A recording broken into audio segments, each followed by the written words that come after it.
When John and I first talked about this, I kind of went through this in my head, trying to think about, the issues surrounding site suitability and kind of how we choose and produce our varieties and wines that we make here. And so I tried to put together something that kind of gets back to kind of those basic kind of things, looking at what are the broad climate influences that we might use to think about choosing varieties, how our landscapes, topography kind of helps influence some of that factor, and then really looking at kind of broad-based decisions on matching climates to varieties historically. So you guys know this area here. This is our Southern Oregon region, the Umpqua and Rogue Valleys, Applegate Valleys all combined. Very, very diverse area. We have a wide range of climates, and our greatest probably attributes associated with that, if we look at viticultural climates worldwide, are the fact that our growing season is pretty much ideal for the species, and that our diurnal temperature ranges are such that during the growing season, especially during ripening, we end up having a pretty ideal framework by which we have a balance of the ripeness factors that happen within wine grapes. We also know from what Scott was talking about earlier that we have a very mixed geological framework that produces a very mixed landscape framework by which we plant. We have coastal, Western Cascade, and Klamath Mountains, and then that in turn produces a tremendous array of different soils derived from alluvial to marine and volcanic parent material. I'm not going to talk about a lot of that. As I said, we're going to mostly focus on the climate component of wine grape matching. So general climate influences, we got to talk about scales of climate. You guys all know this to some degree, but I want to make a definite point about talking about, we have really three broad scales that we have to kind of interact with. We know what we're dealing in the vineyard, that's the more local scale, and we'll get to that in a minute. But you need to bring that back up to the macro scale, what's happening across a sector of the globe that influences you. And for us, it's the North Pacific, and across really the entire northern hemisphere of the influences of the jet stream, ocean currents, ocean temperatures, and airflow characteristics. That in turn influences our microclimate, all of the regional environment that we have within our area, the nature of our coastline, the fact that it's north-south, and the type of ocean current offshore, all that stuff plays a role in influencing characteristics of what we know locally. As a matter of fact, we could look at this picture right here, looking across the North Pacific. A lot of what we're seeing this year, the most recent set of storms we got, all originated in Siberia. These were all Siberian snowfall driven, picked up moisture over the Pacific and dumped it out here. And so really a big driver of what we see from our macroclimate. We also have a mesoscale climate that's tied into, I know it's a little hard to see there, small figure, but into our region. And the mountainous areas to our west, how the valleys are oriented, and then also the nature of the pathways of the storms that come to us, whether they come from the north, the west, or the south, all determine kind of the overall amount of moisture that we might receive and or wind flow characteristics and pattern. This mesoclimate really is all about our local environment. It has issues associated with what our slopes and aspects will give us within those local environments, and then wind patterns and air drainage. We'll look at some of these individually. And then there's the topo to micro scale, of course, which end up driving a lot of things that we see directly within our vineyards, from site to canopy environments, whether it be fruit and leaf exposure, airflow characteristics around our sites or through our sites, how temperature and humidity levels are enhanced or protected to some degree within a given vineyard area, and then how that is all modified by what we do in terms of our management of that vineyard. So these are the overall scales of effect that we typically have out there. If we were to kind of dive into some of the hazards that we have out there, extreme winter temperatures, vine hardiness and survival issues are clearly important. I threw together some data while I was sitting back here earlier that I think you'll like. We'll look at a little bit of some of the characteristics because we've had some winter kill temperatures here in the past few years, and it's worth seeing kind of what those patterns look like. We have spring and fall frost issues, of course, that produce damage.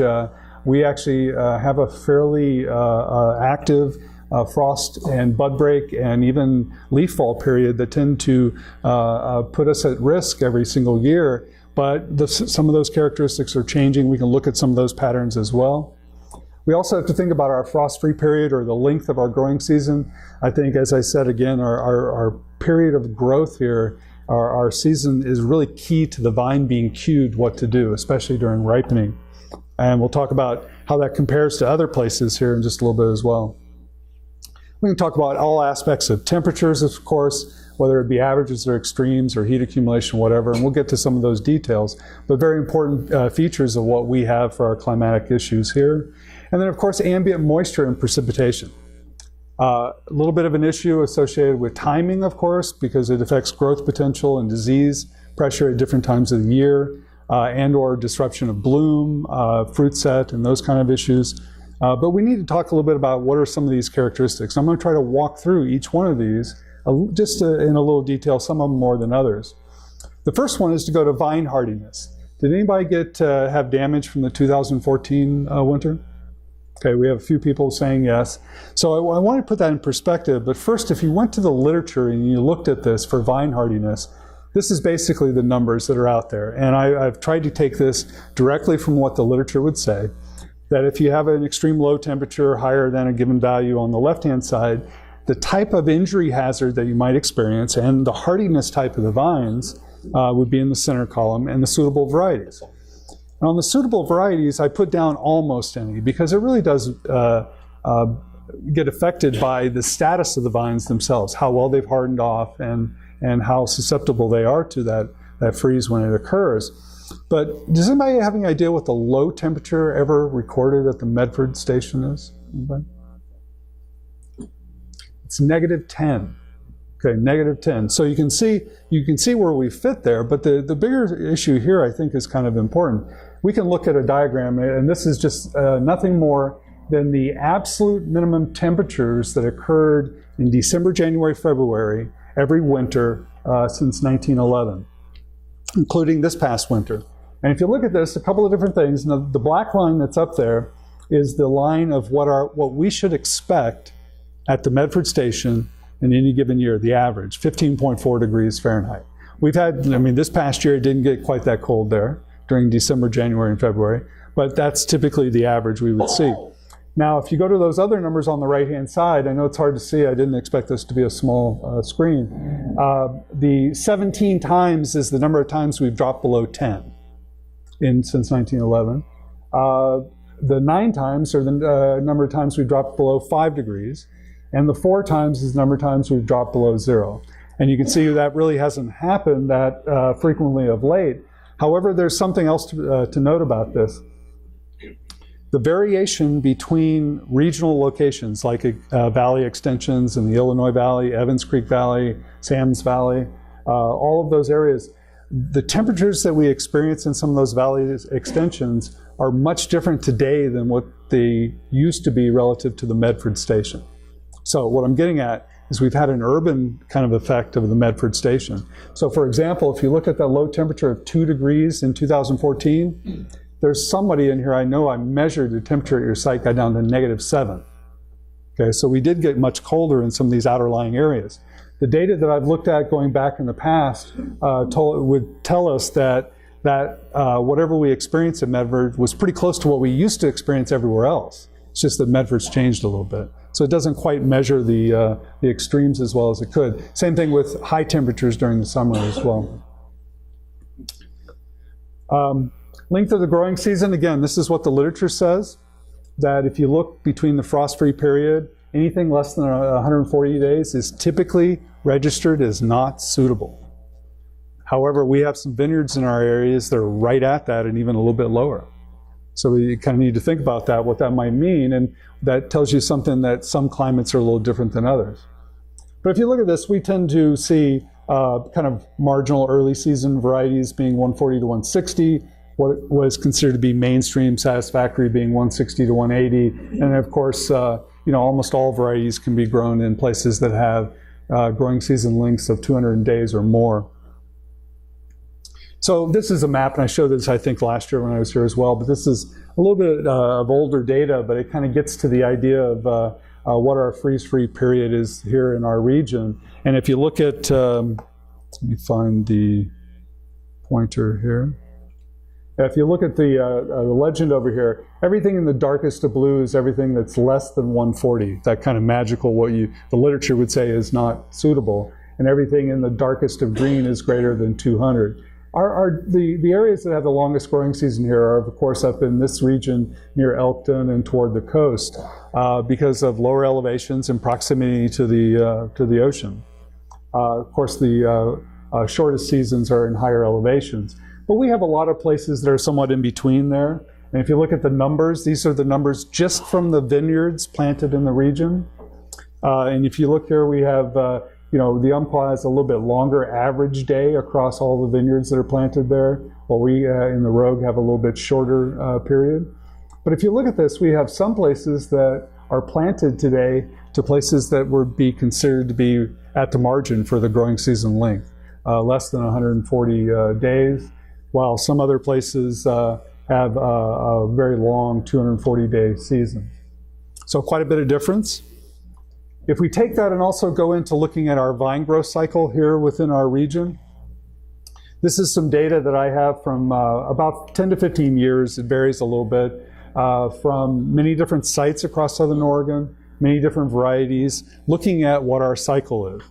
If we look at it, bud break in and of itself averages here April 17th, and the plus or minus 8 there is what you could expect across varieties in a given year on average, and across the years or vintage differences from year to year. So how was your 2015 compared to that? Where?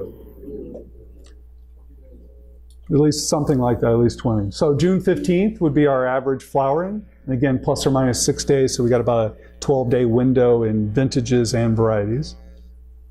We go to Veraison August 19th. Veraison last year was early August. And then we have harvest October 8th. And what did we have harvest last year? In September, and some people early September. We can also look at the growth characteristics between these events. So for example, bud break to flowering is roughly about 60 days on average, where we have flowering to veraison about 65 days, and then harvest, veraison to harvest of about 50 days. The amazing thing about some of this data, though, is I think is really important, is that if you look at phenological data other places in the world, these numbers are really pretty close to what they experience as well. Their seasons may be accelerated a little bit, where it's earlier in the year in a warmer zone, or maybe just a little bit later, but the main kind of event characteristics have about this same kind of growth cycle between the events. Overall, this results in our vines here for our main varieties typically tell us they have about 174 days to go through bud break to harvest. And that's pretty common, that's out there. The challenge that we have in this region is that our frost window overlaps these. So if you have a frost-prone site in an average year, you're going to have your frost window right during this period of bud break. So it just depends on the overall year. The frost window that we have is, it averages from April 5th to May 10th, depending on location in the region. And then if you go on the other end of the coin, we also have a fall frost window that tends to overlap our harvest period. And I want to say it was 2010. Was that the year that we had that early? 2008. 2008, we had that very early fall frost. It's like October 8th. Yeah, and boom, everything went toast.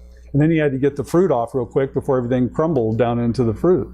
But anyway, we have that frost window. It doesn't happen every year. As a matter of fact, the past 2 years, we have, especially up in the Umpqua, there hasn't been a frost until into late December, and sometimes all the way into early January.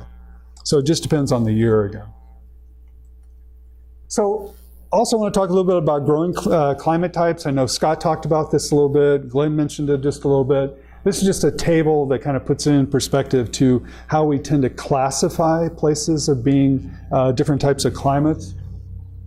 I just put everything from very cool to very hot on this side, and growing season average temperatures and growing degree days. These are functionally the same thing. You just have a slightly different formula that describes them, but you can take the average temperature over 14 days of the growing season, and this is what you might get. And then our standard growing degree days. And this was all, this basic not the formulation for degree days, but the region idea was created by Winkler and Amarine down at UC Davis, looking at regions in California. I just want to make sure everybody understands that you have to know where your data comes from when you talk about this stuff, because growing degree days, these basic structures here that were put together by Winkler and Amarine, matter of fact, right now, just looking at the general divides between what's cool and intermediate warm, these numbers are quite arbitrary, really. There was no baseline data that said that a warm climate shifts at 3,000. It really was just kind of a guesstimate of what we could do, and it was a little bit of a convenience kind of factor as well. The other thing is that when this data was all collected and put together, it was all calculated on monthly values. And if Glenn, if you do daily data, and David, you do hourly data, and I do monthly data, and we all calculate that stuff out, the numbers are all different. So you've probably all made comparisons with degree day data with somebody else, and it might not have really worked. You said, oh, our place is not like yours, or our place is just like yours, and you might have been wrong. So you have to be very careful that the numbers that you're using are comparable. This over here, growing season average temperature, you don't have that problem. It always comes up the same. The other piece of it is that Winkler, when they were doing this, they referenced these whole ideas of regions based upon some kind of ripening and production potential, not actual varieties. So it had nothing to do with actual varieties. They just grouped them into these regions. So that's how that all came about. But the idea here also is that the regions here, and Glenn, you know this, the region 1, they never had a lower limit on region 1. And it's pretty clear that it, from all the research I've done, that it goes to 1,500. Yeah, you can do hybrid, and you can do Petite Manzang, you can do Madeleine Angevine, so on and so forth. But you can't do a lot of vinifera. So you can get down to that. But they never divided this up, and this is pretty new data that has done that. The other thing is that they never put a limit on region 5. But there's pretty good data out there that suggests that it's 4,900 or 5,000. And that's basically the dividing line between bulk volume wine, fortified wines, and table grapes kind of idea. But anyway, what does our area look like in terms of these numbers? This is a little bit older data. I just didn't have time to put together the last couple of years. Otherwise, this might look quite different. But if you look at our map here, going from roughly 1,800 to 3,200, which is kind of our window, you can see kind of the warmer zones around Grants Pass and just north of the airport up into Sam's Valley, a warm area in the southern part of the Umpqua as well.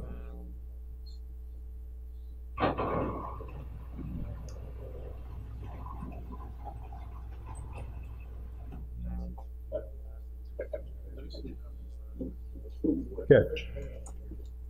You can clearly see much cooler areas up here in the northern area of the Umpqua, and then even some cooler areas in the valley extensions that we have down in here. If you look at the numbers just for the vineyards that we have here, this data from this short period of 2000 to 2012 would tell us that we basically have vineyards that on average go from about 25 to 2,700 in their area.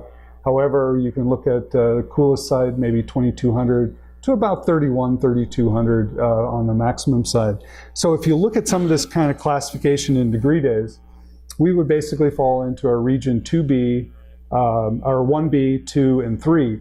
But in the warmest of years, 2014-15, and in the warmest sites in some years, we end up in a region 4, as Amarine and Winkler kind of defined it. And if you go back to the data here, that would put us largely in this area right here, down into the intermediate and into the warm, and a few of our sites creeping into this area here. So now let's go a little bit to topographic factors. I think some of this probably makes a lot of sense. We have elevation, slope, aspect, isolation of hills, of course, especially within our region. We have some very prominent features for that. Soil factors, I'm not going to get into a lot. Scott had talked about that. But the size, shape, and layout of vineyards also come into play relative to how our landscapes ends up influencing our climates and then therefore our vineyards. So vineyard elevations. Anybody know where the lowest vineyard planted in our region is? And what that elevation is? Anybody? Elkton, right up here. What's the elevation? About 150 feet. What's the highest elevation vineyard? 26. It's kind of a trick question because the highest one is just outside the AVA, so it's not officially in the AVA. But it's at 3,061 feet. So we, just check this out. We grow vineyards, grow grapes in vineyards from 137 feet to almost 3,100 feet in our region. I don't know anywhere else in the world that does that within one defined grape growing region. In Switzerland, you can find high elevation places, higher elevation than that, but they don't have low elevation places. So it's pretty amazing that we have that much variation in our region here. Most of the vineyards down in our area here are 1,600 feet on average, while up in the Umpqua it's a little less, near 600 feet on average. So elevation plays a pretty big role in a lot of different characteristics of climate, absolute versus relative. I don't know if you guys use this as a rule of thumb or not, but the average change with height is 3.5 degrees Fahrenheit per 1,000 feet. My kids have known that since they were 5 years old. They would ask me if they could go to Mount Ashland to go skiing, and they'd say, Dad, do I need my big jacket or my little jacket? And I'd say, well, calculate it. Tell me. But those numbers do work pretty well. So if we have vineyards that go from about 100 feet in elevation to about 3,000, we're talking almost 3,000 feet difference. So we've got 3 times that. We've got almost 11 degree average temperature differences. It's pretty dramatic. That influences our sites to a big degree in terms of what we might plant there. We also have relative relief issues.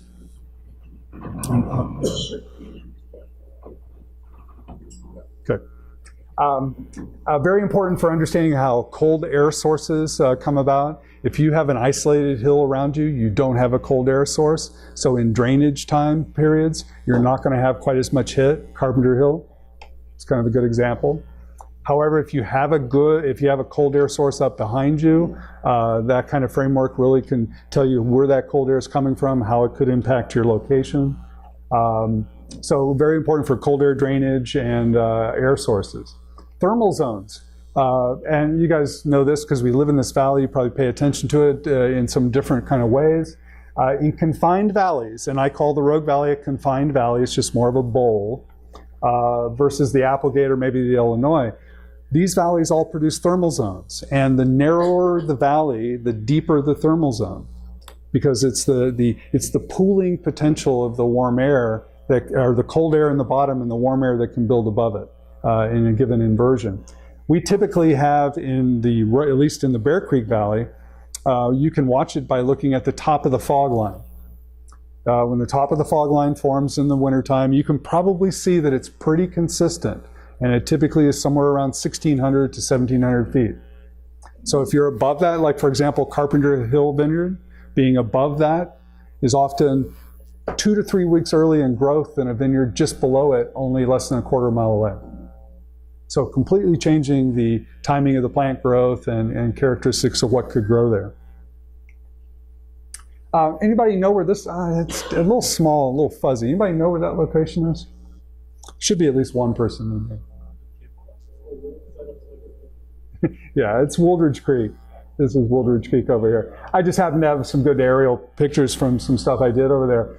But thinking about diurnal wind flow patterns and how that influences your vineyard, if those winds are fairly strong versus fairly light, are the cold air winds going to be pooled relative to a location?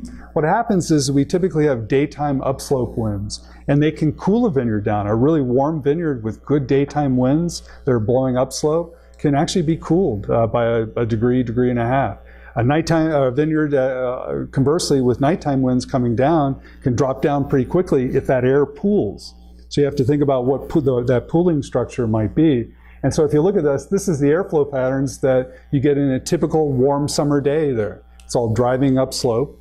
It's going to be a little bit blocked by the trees during this area, in this area here, but most of it's an upslope framework. You can see the wind pattern there. Nighttime, it's typically all downslope, and it's going to feed in off the cold air sources up above it. And that cold air, as it pools down in here, is going to be somewhat held in unless there's an outlet source. And Greg, I don't remember if you have a fairly strong outlet source there for the cold air. Mm-hmm. Yeah, especially down where that road is that goes right through there. The road is probably the conduit for most of that airflow. So, but thinking about kind of where your obstructions are, whether it is from a building or a tree line or something like that, and helping to facilitate that air through can take you out of a frost-prone situation pretty quickly. So you have to really kind of look at that as a major additional factor that might drive site issues. Slope influences, of course, as Scott was talking about this, flat landscapes, much deeper soils, fertile, high water tables. Slopes, 2 to 15% are fairly ideal. Increased radiation is probably the big one. Radiation recede on slopes is not a linear function, it's a slightly curvilinear function. But you can, at the ranges that we typically plant in, a 1% increase in slope can get you 2 to 5% more effective solar radiation. Mm-hmm. Yeah, so it just depends on kind of the range of, if you're planting a real steep slope, it's a little different because it changes much more rapidly. If you get into slopes greater than 15%, you know you have increased mechanization challenges and possible terracing. And you really have to think about whether some of that's worth it. We do plant, of course, above that, but boy, when you get to 30 to 35%, you really have to think about it. This is just a table. I put this together quite a long time ago. It's in a book chapter I wrote on grapevine phenology about the idea of how does the aspect of your site, whether you're facing south or west or north, how does that affect different characteristics of vine growth? Because again, this could determine what kind of variety you might plant in a given area. Of course, initial growth in the spring can be quite advanced at southeast to south slopes. Daily maximum canopy temperatures tend to push a little bit more to the south and west slopes. Speed of evaporation in the morning pushes the other way to easterly and southeasterly slopes because you have morning sun. If you're not obstructed from the sun in the morning, you'll typically have much greater evaporation.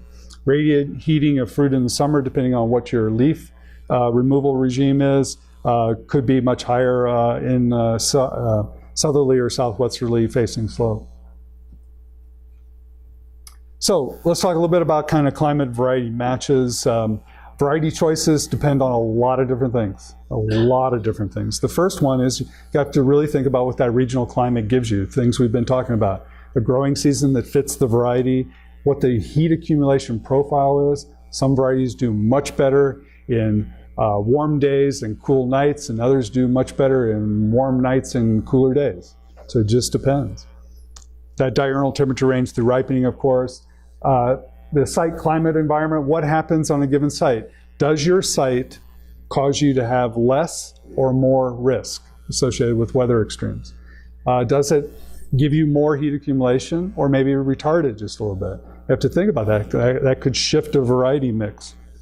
You also have to think about, and I've talked to a lot of you about this, we have so many different things we could do relative to varieties. You could focus on a Rhone program or a Bordeaux or a Spanish, or like John did, an Italian program. I mean, you went pretty much straight in with Italian varieties. So you could do that, or you could do a mix. But you have to think about what is that process in terms of choosing varieties for you. We also have to think about market influences. How many people here were at the meeting last night? I know there's some people up there. Marilyn had to leave. Michael, you were here last night. So we had this meeting last night that talked about this same collection of issues around the marketing side of things. We know we have to consider as we choose varieties, are we looking at our production sector that we're trying to supply to? Are we making low-end wines or premium? Are we somewhere in between? We also have to look at what others are doing well. If you think about it, you think about the varietal mix that we do. If somebody to our north or our south is doing something really well to large volumes, maybe we shouldn't be doing it or focusing on it quite so much. So you have to really think about those kind of issues as well. Then the last one we talked about a little bit last night was this idea of internal consumption and competition that happens. We have to think about what our overall framework is in terms of how we present ourselves to our buyers in our region or externally as well. So I put together this diagram a long time ago. It's something I've been working on for quite a few years, just trying to get climate tied into varieties. The windows over here are the thresholds for what we know about these varieties' performance out there globally today. And you can look at any number one of these, but the one thing I wanted to make sure everybody remembered again, I'm using this growing season average temperature. It is functionally identical to growing degree days. It's just changing a number is really what it is, okay? But it's functionally identical. So if we look at this, we can start talking about what a variety does in terms of its performance. I always like to use Pinot Noir because it's a fairly good example here in Oregon, and it's also very narrow. It has a fairly narrow climate niche. It's reasonably fickle. It's like Glenn said, we're crazy for planting it. It's a lot of work. But it grows across a fairly narrow climate niche, and across that bar right here in terms of its climate, this is a cool climate zone versus a warmer climate zone, and it's just a stylistic difference. It's what you can do in terms of ripening the amount of fruit and what kind of wine characteristics can play out from there. Typically, we would see on this end over here some of the coolest climates like Tamar Valley of Tasmania versus the Russian River Valley of California. Very different stylistically because the climate's driving that. Okay, so that's what this kind of tells us a little bit. So if we go to Oregon, Southern Oregon, this is all of the plantable areas within the Southern Oregon AVA. This is our average climate envelope, everything in the green. You can put it into average temperatures for the growing season, 58 to 66, or about 1,800 to 3,800 degree days. Most of our vineyards are from about 22 to 32, though, in terms of planted. So if you look at that, that gives us a pretty big window of planting, right? So from what Glenn knows and what I know, and probably Dave as well, and Scott is traveling around the world, how many other places have that big of a climate envelope? Not very many.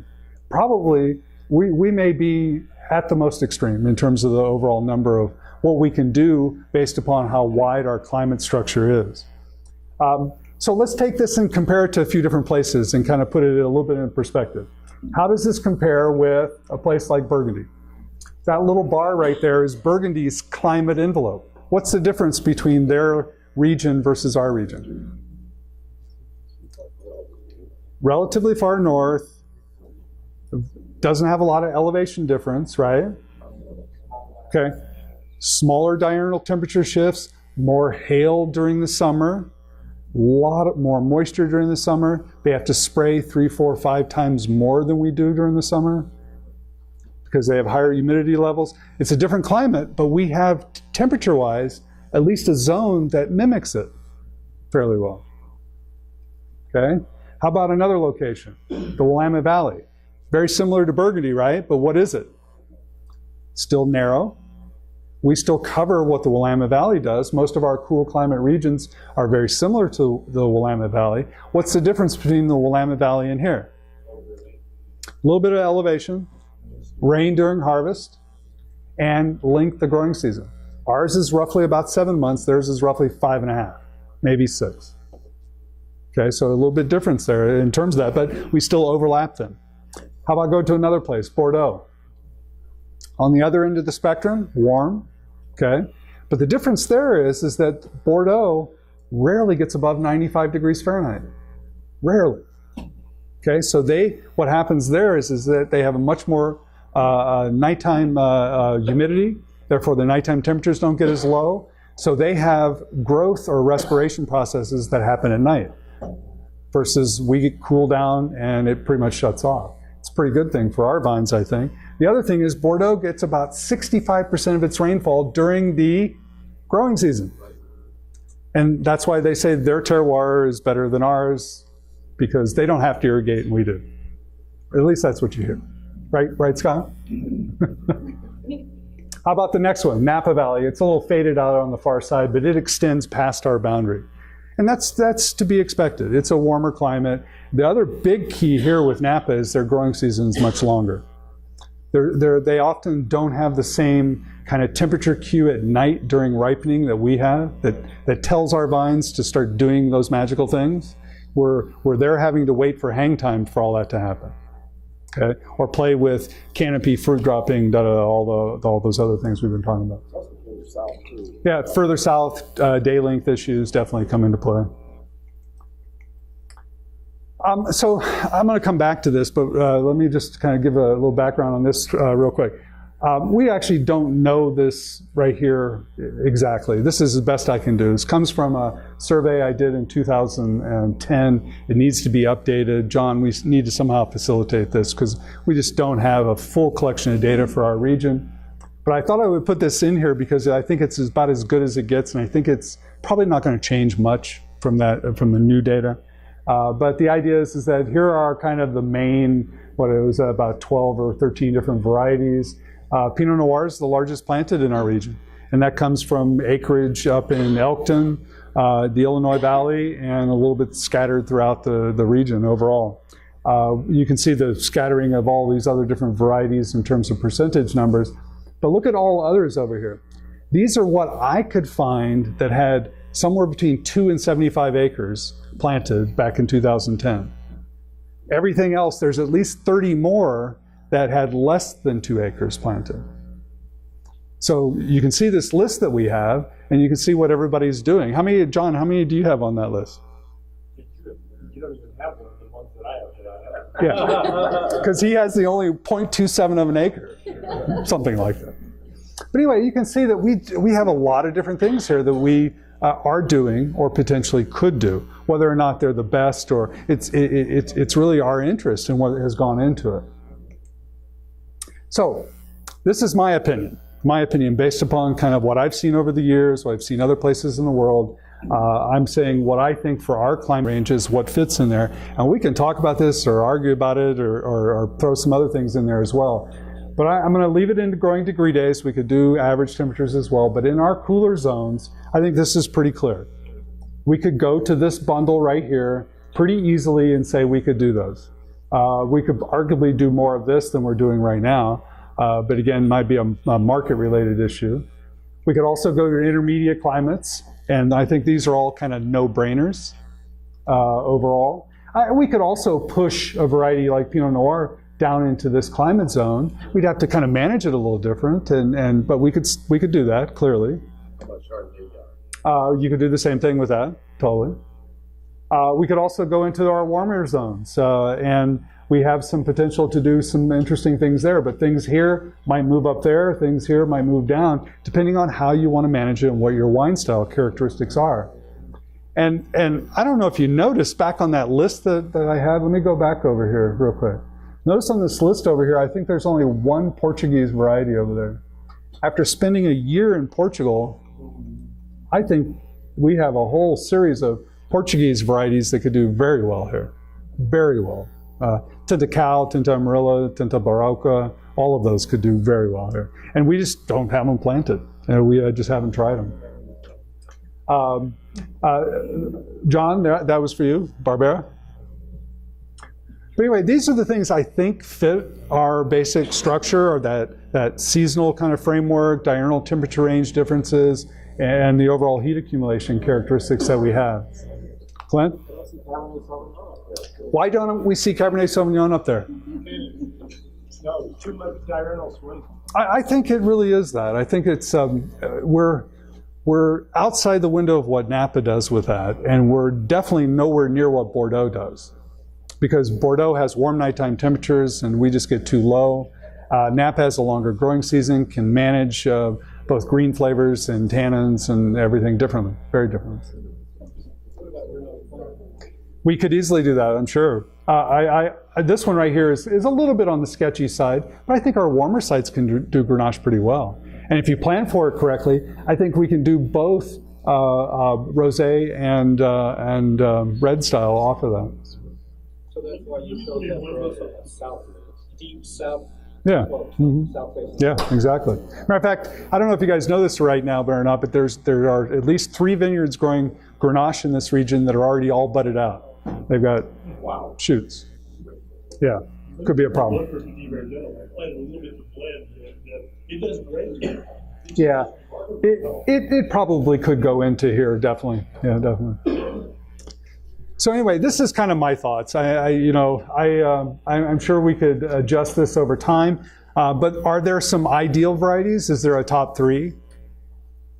Who? So I kind of get to the idea of thinking. I think I even have the question on the next slides. So let me get there, and I'll come back to it. So in summary here, huge diversity of landscape, soils, climates that produce a really amazing framework for everything we do here. I mean, it's just tremendous, the different varieties that we can grow. Our strongest or greatest climate attributes in our region are cool to intermediate heat accumulation. We're not over the top. We typically are kind of more moderate. We have near ideal growing season lengths for Vitis vinifera. That's the important piece of it. We also have very high diurnal temperature ranges that helps the variety maintain acid profiles and produce aroma and flavor at the right time. Challenges, we still have some winter low issues. We have sites that are cold, and if we do have winter extremes that dip down there, we're going to have some impact. We definitely still have a frost window that can be problematic depending on site, and we do have some heat stress issues, but if you plan for it, we can get by that, I think. We have numerous kind of program focuses. You can do like John did with Italian, or you can do like other people I know doing Spanish or whatever, but we have a lot of potential in those areas. And this is where I was getting at. Ideal varieties. I think it depends. I think it really depends upon kind of what our neighbors are doing and where the market potentials are. I mean, if you think about it, we could probably single out some things that are no-brainers. Merlot and Syrah are pretty easy, right? Right? Most people can do Merlot and Syrah in this region pretty easily. But it's also produced in fairly large volumes by other people. So maybe we have to think about how that fits in the marketplace. Is it local consumption versus are we going to try to get that out somewhere else? Okay, so look across the range of varieties. I'm going to just tell you my personal opinion. There are three that I think that the marketplace allows us and our climate allows us. And they're Malbec, Viognier, and Tempranillo. I think those are probably the three that, again, the climate is ideal, and the marketplace allows it.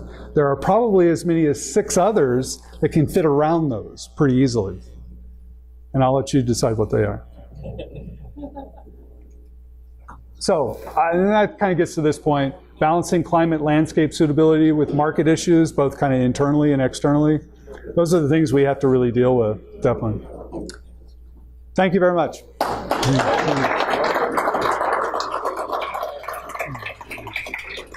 Yes, sir. So